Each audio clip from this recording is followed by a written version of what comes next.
ang paglilingkod sa Panginoon ay personal po yan. Amen. Personal yan, mga kapatid. Hindi po yan, mga kapatid, na kung saan pag umulan, sisimba ba ako o hindi? Sisimba ba ako o hindi? Naku, baka mabasa ako eh. Mga kapatid, ang paglilingkod sa Panginoon, kaya ka lang ba maglilingkod sa Panginoon kasi hindi po maulan?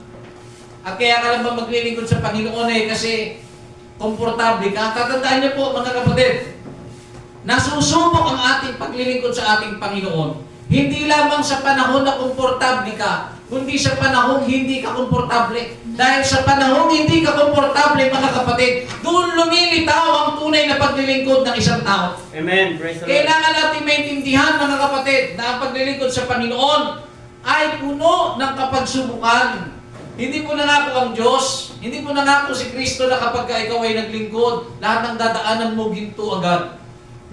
Lahat ng mga nangyayari sa buhay mo, lulutasin ko agad. Hindi po ganun, mga kapatid. Step by step po, mga kapatid. Amen. Maging ang buhay na walang hanggan ay step by step.